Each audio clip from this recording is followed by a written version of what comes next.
Doctor Sreevarma ஆயுள் தரும் ஆயுர்வேதா அறுவை சிகிச்சையில்லா குணம் ஆயுள் கால நிவாரணம். Yesterday courier private limited. Domestic international cargo உங்கள் இல்லம் தேடி வந்து கொரியர் புக்கிங் டெலிவரி செய்து தரப்படும். தலைப்புச் செய்திகள். பிரதமர் நரேந்திர மோடி தலைமையில் நடைபெற்ற உயர்நிலை குழு கூட்டத்தில் நிர்மலா சீதாராமன் உள்ளிட்ட மத்திய அமைச்சர்கள் பங்கேற்பு. சென்னை உயர்நீதிமன்றத்தின் புதிய தலைமை நீதிபதியாக ஸ்ரீவத்சவா பதவியேற்பு.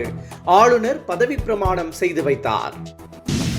முதுபெரும் கம்யூனிஸ்ட் தலைவரும் கேரள முன்னாள் முதல்வருமான அச்சுதானந்தன் காலமானார். முதலமைச்சர் மு.க. ஸ்டாலின் உள்ளிட்டோர் செவ்வணக்கம். காவிரி டெல்டா பகுதியை பாதுகாத்தது அதிமுக அரசு. பிரச்சார பயணத்தில் இபிஎஸ் பேச்சு. தமிழக வெற்றி கழகத்தில் இருந்து விலகி திமுகவில் இணைந்த வைஷ்ணவி விஜய் மீது கோவை கமிஷனர் அலுவலகத்தில் புகார். இனி விரிவான செய்திகள். பிரதமர் நரேந்திர மோடி தலைமையில் மத்திய அமைச்சர்களின் உயர்நிலைக்குழு கூட்டம் நடைபெற்றது. இதில் நிர்மலா சீதாராமன் உள்ளிட்ட அமைச்சர்கள் கலந்து கொண்டனர். நாடாளுமன்ற மழைக்கால கூட்டத்தொடர் இன்று தொடங்கிய நிலையில் முதல் நாளிலேயே அவை நடவடிக்கைகள் முடங்கின. இந்த நிலையில் நாடாளுமன்றத்தை தொடர்ந்து நடத்துவது குறித்து உயர்நிலைக்குழு கூட்டத்தில் ஆலோசித்ததாக தகவல் வெளியாகியுள்ளது. சென்னை உயர்நீதிமன்ற தலைமை நீதிபதியாக மணீந்திர மோகன் ஸ்ரீவத்சவா பதவியேற்றுக் கொண்டார்.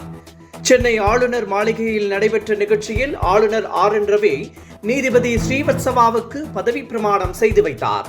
இந்த நிகழ்ச்சியில் தமிழக சட்டத்துறை அமைச்சர், உயர்நீதிமன்ற நீதிபதிகள், காவல்துறை உயர் அதிகாரிகள் உள்ளிட்டோர் கலந்து கொண்டனர். சென்னை உயர்நீதிமன்ற தலைமை நீதிபதியாக இருந்த கே.ஆர். ஸ்ரீராம் ராஜஸ்தான் உயர்நீதிமன்றத்திற்கு இடமாற்றம் செய்யப்பட்டார். ராஜஸ்தான் உயர்நீதிமன்ற தலைமை நீதிபதியாக இருந்த ஸ்ரீவத்சவா தற்போது சென்னை உயர்நீதிமன்றத்திற்கு தலைமை நீதிபதியாக நியமிக்கப்பட்டுள்ளார். லேசான உடல்நலக்குறைவு காரணமாக சென்னை அப்பல்லோ மருத்துவமனையில் ஓய்வு பெற்று வரும் முதலமைச்சர் மு.க. ஸ்டாலின் தனது திருப்பூர் நிகழ்ச்சிகளை ரத்து செய்துள்ளார். திருப்பூரில் நாளையும் நாளை மறுதினமும் அவர் கள ஆய்வு செய்வதாக இருந்தது. அந்த நிகழ்ச்சிகள் தேதி குறிப்பிடாமல் ஒத்திவைக்கப்பட்டுள்ளதாக அமைச்சர் சாமிநாதன் தெரிவித்தார். முதுபெரும் கம்யூனிஸ்ட் தலைவரும் கேரள முன்னாள் முதலமைச்சருமான அச்சுதானந்தன் காலமானார். அவருக்கு வயது 102. ஆலப்புழா அருகே உள்ள வண்ணபுராவில் கடந்த 1923ஆம் ஆண்டு அக்டோபர் மாதம் 20ஆம் தேதி பிறந்தவர் அச்சுதானந்தன். இளம் வயதிலேயே தாய் தந்தையரை இழந்த அவர் தையல்காரராக தனது வாழ்க்கையை தொடங்கினார். பின்னர் தொழிற்சங்கத்தில் ஈடுபட்டு நாட்டு விடுதலைக்காகவும் பாடுபட்டார். இந்திய கம்யூனிஸ்ட் கட்சியில் இருந்த அவர் பின்னர் சிபிஎம் கட்சியில் இணைந்து உயர் பதவிகளை வகித்தார். கடந்த 2006 முதல் 2011ஆம் ஆண்டு வரை கேரள முதலமைச்சராக இருந்துள்ளார்.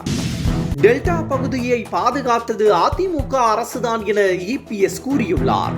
தேர்தல் பிரச்சார பயணத்தில் பேசிய இபிஎஸ் தன்னை டெல்டாக்காரன் என கூறிக்கொள்ளும் முதலமைச்சர் மு.க. ஸ்டாலின் அவர்களை ஏமாற்றிவிட்டதாக குற்றம் சாட்டினார்.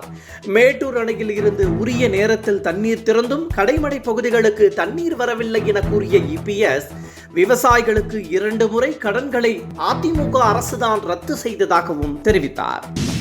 கேரள முன்னாள் முதலமைச்சர் அச்சுதானந்தன் மறைவுக்கு முதலமைச்சர் மு.க. ஸ்டாலின் இரங்கல் தெரிவித்துள்ளார். இது தொடர்பாக அவர் வெளியிட்டுள்ள பதிவில், கேரள அரசியலில் புரட்சிகரமான முத்திரையை ஆழமாக பதித்து சென்ற அச்சுதானந்தனுக்கு தமிழக மக்கள் சார்பில் செவ்வணக்கம் செலுத்துவதாக குறிப்பிட்டுள்ளார். அவரை இழந்து வாடும் குடும்பத்தினருக்கு ஆழ்ந்த இரங்கல் தெரிவிப்பதாகவும் முதலமைச்சர் கூறியுள்ளார்.